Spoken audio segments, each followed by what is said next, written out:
सत्साई भाई और बहनों, सात संगति से जो भी भाई बहन जुड़े हुए हैं, आप सबके लिए छोटी सी सूचना है। ये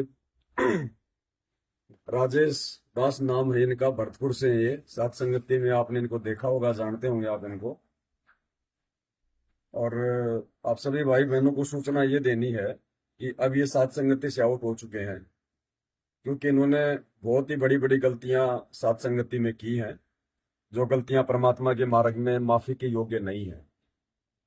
सबसे पहले तो इन्होंने एक यूपी की कोई बहन थी, उसके साथ में कोई जो है वो गलत हरकत की आपस में। उसके बाद इन्होंने माफी वगैरह मांगी, दास को नहीं पता चला इस बात का। अब दोबारा से इन्होंने एक बहन के साथ में इसी प्रकार की चैटिंग वगैरह की है। इनकी चैटिंग सारी मेरे पास मोबाइल में है, ये इन्हीं का मोबाइल है। वो बहन भी सात संगति से जुड़ी हुई है, उसका सुजाता नाम है, जिसके ऊपर दास 2-3 दिन पहले लाइव आया था।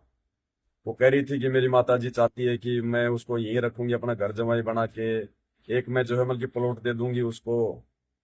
उस लड़की ने मेरे को फोन किया कि भगत जी ऐसी ऐसी बात है, तो दास ने लाइव में आके उसको मना कर दिया था। अब ये उनके साथ में बहुत ही थोड़ी अश्लील सी चैटिंग कर रहे हैं। थोड़े दिन पहले तो रक्षाबंधन पे आपस में भाई बहन बन के और ये उनके साथ में वीडियो बना रहे थे। अब ये चैटिंग कर रहे हैं आपस में इस प्रकार की कि मुझे तो वो चीज चाहिए। सात संगति से जुड़ के भी इसको सेक्स चाहिए। तो भाई और बहनों, ये क्या करता है, ये ग्रुपों से नंबर निकालता है बहनों के और उनसे बातचीत ये शुरू कर देता है, और आपस में फिर इनकी जो है वो सेटिंग बाजी हो जाती है। तो अब इनकी जो हरकतें हैं वो सबके सामने आ गई हैं।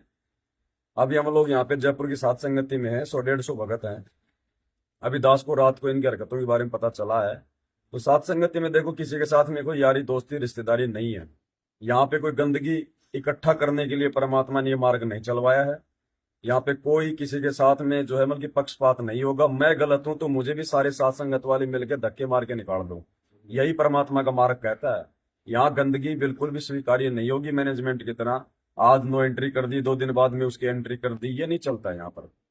वरना हम परमात्मा के फिर जो है दोषी होंगे। तो भाई और बहनों, विशेषकर जो माता बहनें हैं वो थोड़ा सावधान रहें। इनकी शक्ल एक बार और देख लो आप अच्छे से। ये ग्रुपों से नंबर निकाल के और उनसे बातचीत करता है, बाद में फिर अपनी ब्याह शादी की बातें करता है, अपनी सेक्स की बातें करता है। तो ये सात संगति के योग्य नहीं है, ये सबसे बड़ी गलती है। इस गलती को तो भगवान भी क्षमा नहीं करता।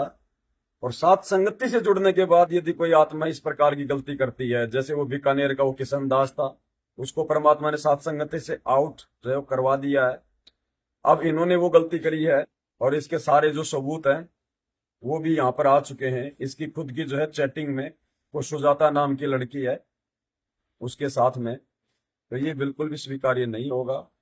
अब इनसे हम प्रार्थना कर रहे हैं, नाश्ता पानी करो तो बहुत अच्छी बात है, वरना अपना सामान लेके आप यहाँ से प्रस्थान करो। दोबारा सात संगतियों में आने की जरूरत नहीं है बिल्कुल भी। यहाँ कोई यारी दोस्ती रिश्तेदारी नहीं चलेगी, नहीं तो फिर हम परमात्मा के जो है दोषी बनेंगे। तो भाई और बहनों, आप इनसे सावधान रहें। इनका कभी फोन आ जाए या व्हाट्सएप पे कोई चैटिंग आ जाए तो खाली सात संगति का लोगो देख के ही विश्वास मत कर लेना। इन चीजों का ध्यान रखना। हम केवल आपको सूचना दे सकते हैं, समय रहते आपको आगाह कर सकते हैं। बाकी आगे से आपने क्या करना है क्या नहीं करना है, हर किसी पे अंधा होके विश्वास नहीं करना है। दास बार बार लाइव आके आप लोगों को यही तो समझाता है कि ये परीक्षा का समय चल रहा है।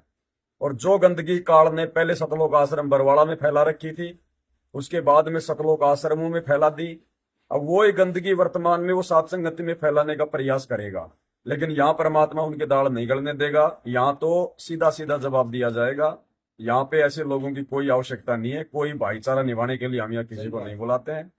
मैं पवन दास भी अगर गलती करता हूं तो आप लोगों को अधिकार है उसी समय मेरे मुंह पे मुझे बोलकर टोकने का।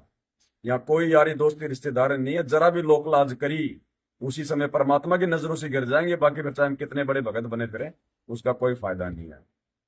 तो आप ऐसे जो भगत के पेश में जो भेड़िए हैं, परमात्मा कहते हैं जेता मीठा बोली तेता संत ना होई। हमें इनसे कोई राग द्वेष नहीं है, ना ये हमारी कोई जमीन हड़पने वाला, ना हमारी जमीन है। लेकिन जो सत्य है वो देखो भाई और बहनों बताया जाएगा, परमात्मा का मार्ग है।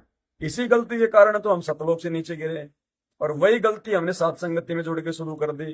तो हमारे से बड़ा निकम्मा और कौन होगा बताओ। तो ये सात संगति परमात्मा का ये पवित्र मार्ग है, इसमें हरगिज बिल्कुल स्वीकार्य नहीं होगी।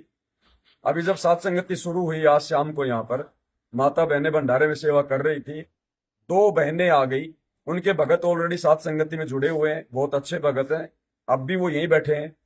उनकी जो भगतमतियां थी, दोनों के दोनों हाथों में जो है वो चूड़ियां पहन के आ गई। हमने तुरंत उसी समय उनसे हाथ जोड़ के उनको मना कर दिया कि भंडारे में सेवा नहीं कर सकती बिल्कुल भी आप। ये सात संगति के नियम और मर्यादाओं के खिलाफ है। सोना चांदी गहने गाठी चूड़ी चाड़ी ये नहीं चलती यहाँ पर। उन्होंने कहा कि आश्रमों में तो हमें कोई मना नहीं करता था, गुरुजी ने तो हमें कभी मना नहीं किया। भाई गुरुजी ने मना किया नहीं किया, आश्रमों में कोई मना करता नहीं करता, ये आश्रम नहीं है, ये परमात्मा का 13वां पंथ है। ये यहाँ पर बकवाद नहीं चलेगी। तुरंत उठ के वो सात संगति से बाहर चली गई। तो भैया बिल्कुल भी स्वीकार्य नहीं होगा। इतना सा भी कोई अगर कान में नाक में हाथों में चूड़ी वगैरह अगर सात संगति में पहन के आ गए, हाथ जोड़ के उसी समय जो भी माता बहनें देखें तुरंत हाथ जोड़ के बाहर कर दो कि बहन जी या तो इनको उतार के अपने बैग में डाल लो और आगे से पहनना नहीं है, और नहीं उतारती हो तो बहन जी इसी समय वापस चले जाओ, कोई रिश्तेदारी नहीं है यहाँ पर। तो ये बकवाद सात संगति में बिल्कुल नहीं चलेगी, चाहे कोई भी हो, XYZ, यहाँ कोई अपना पराया नहीं है। हम सब परमात्मा के भगत हैं। जो परमात्मा के नियम मर्यादा में रहेगा वो सात संगतियों में रहने का अधिकारी है। अन्यथा भाई यहाँ पे किसी के साथ में कोई भाईचारा नहीं है। ये संदेश आप भाई बहनों को देना है। आप भी अगर सात संगतियां होती हैं आपके आसपास में, आप भी इन बातों का ध्यान रखें। कोई भगत अगर माता बहनों की तरफ जाके बैठता है, माता बहनों से अगर बार बार अगर बातें करता है, मोबाइल में कोई एकांत में कहीं जाके बातें कर रहा है, तो ऐसे व्यक्ति पर विशेष नजर रखो और उसको तुरंत सात संगति से आउट कर दो कि ये बकवाद यहाँ नहीं चलेगी। बकवाद करनी है तो सतलोक आश्रमों में जाओ, सात संगतियों में नहीं चलेगी। तो सात संगतियों में परमात्मा के दया से अब हम इनकी नो एंट्री कर रहे हैं भाई, और यहाँ पर दोबारा एंट्री नहीं होती है। यहाँ पर दोबारा एंट्री नहीं है एक बार नो एंट्री होने के बाद में। तो ये परमानेंट सात संगतियों से आउट है। अब आप लोगों ने क्या करना है वो अब आप लोग देखें। हमने सूचना देनी थी, आपको दे दी। बंदी छोड़, सतगुरु रामपाल जी भगवान की जय।